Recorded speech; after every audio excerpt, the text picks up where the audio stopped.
friends, it's Miss Becky. Welcome back to my porch. I'm with the Asheboro Public Library, and this week we're going to learn a little bit about making mythical creatures. I'm going to show you a fun way using an old game that artists used to play to help you create your own mythical creatures. Mythical creatures a lot of times have parts to them that are from real creatures, but they're kind of mixed up together to create new creatures that are that look real, but they're kind of sometimes called surreal. Surreal art is art that looks like it could be real, but it's not really. So first, I'm going to give you some examples of some mythical creatures, and then I'm going to show you a fun game how you can make your own. So here's some illustrations of some mythical creatures that you might have seen in stories or heard about. Here's a mermaid, and that has mermaids have human top halves and bottom halves like a fish. This is a centaur, and they also have top halves like humans, and the bottom halves are like horses. Here's a cyclops that Cyclops was in one of Miss Sam's stories earlier this week in story time, and a cyclops is not real, but is what's called surreal, because instead of having two eyes, a cyclops just has one big eye. And so a lot of times they're often giant.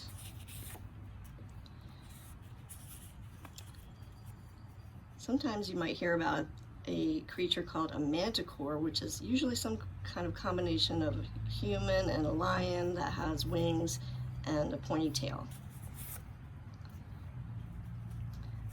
A hippogriff is usually has a eagle head and wings, and is kind of combined with a lion. You can see it has this one has bird feet in the front and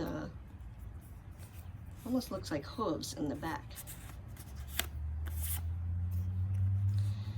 A unicorn you've probably seen is mostly looks like maybe a horse or a goat, and has a long horn that kind of actually looks like a narwhal horn.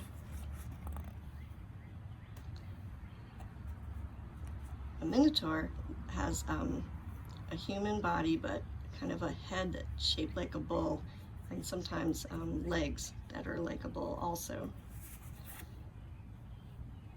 And of course you're familiar with dragons, which usually are shown as some large reptile, and sometimes they have horns, and they usually have wings. Surreal artists are often known for putting real objects together in a way that is not real or even dreamlike. Here you see a very famous work by artist Salvador Dali. It's called The Persistence of Memory, and it has a clock in it, which a clock is a real item, but it's actually shown here kind of melting over these other objects like a tree. And of course clocks don't really melt, so it's kind of like a real thing doing a not real thing. And that's sort of a good example of surreal art. Here's another example of a surreal art by Rene Magritte, and he would paint, again, real objects and put them together in an unreal way, like a giant comb sitting on a bed. Max Ernst is another surreal artist, and he used to, again, put objects that looked real together in a way that didn't seem real. Like this almost looks like a couple sitting there having a conversation, but it's kind of made out of lace and some real pieces of things, but they're put together in a way that makes it a whole new unreal sort of image. So a game that Max Ernst and some of his surrealist artist friends used to play is called Exquisite Corpse, which is kind of a funny name, but what they used to do is they used to kind of combine different parts of creatures, and one artist would do the top half and another artist would do the middle without looking at the top half, and then another artist would finish the bottom part of the creature, and again not seeing the other two parts, and then when you open it up it looks pretty funny and comes up with a great mythical sort of creature. and it's a really fun game to play. I know it has a weird name, Exquisite Corpse, because they would even sometimes play it with words too and put words together that kind of didn't really make sense. So to come up with whole new phrases to go with their creatures. So today I'm going to play the Exquisite Corpse game with my daughter, who's in the other room. She's a college art student, so she'll be familiar with this game. So what I'm gonna do is I'm gonna take a piece of paper, I'm gonna fold it into thirds.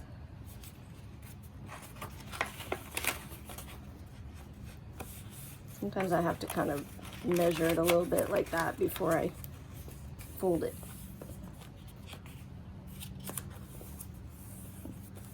And it does not have to be perfect, just roughly fold a piece of paper into thirds. And then I'm gonna draw the top half of a creature. Let's see. I think I'll do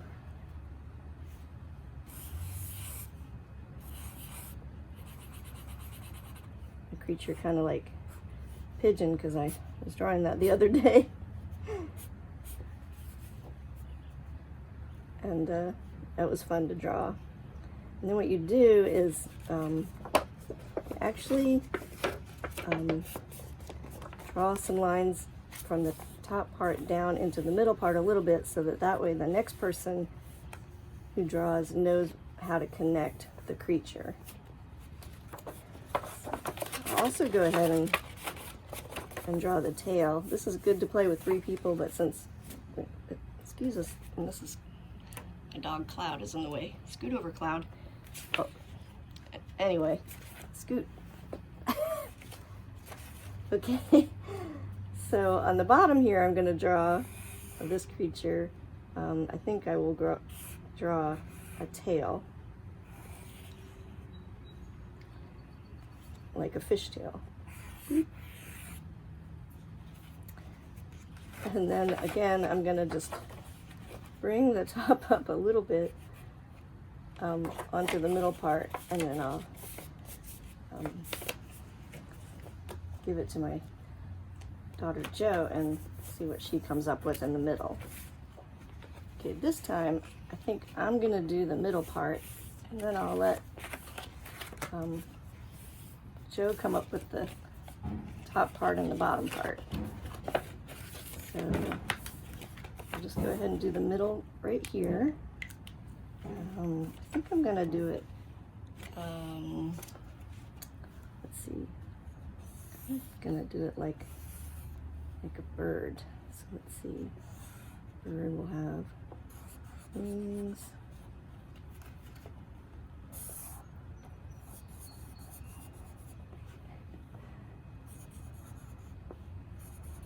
Some feathers. And this will just be some other feathers here. And then I will, again, bring the lines up this way. And again, I'm not going to show her the middle part. I'm just going to tell her to draw the top part. And then I'm going to have her draw the leg part right here. Okay, so this was the first drawing I did. Remember, it had the head like a pigeon. Let's see what Jo came up with. Oh, she actually came up with a bird body, or kind of like a bat, actually. Bat in the middle, and then it has a fish tail, so that's a fun creature. And let's see. And remember this one where I did the middle like a bird. And let's see what she came up with on the top and the bottom. Oh, it's just like a wolf-like creature on the top. And, oh, kind of looks like some dinosaur legs. What a fun mythological creature. Here's another mythological creature. It looks like it has the body of a fuzzy white dog and looks like some dragon wings. And, whoop. Also some horns and looks like some extra eyes on top. But he likes to be scratched on the belly. Well, that's all I have for you for this week. I hope you had fun creating some interesting mythical creatures playing this game, and can't wait to see what you came up with. If you would, take some pictures and send them to ashboroughchildrensroom@gmail.com. We would love to put them up in our gallery. I hope you all have a great weekend being creative, and I will see you here next time on Stick Around.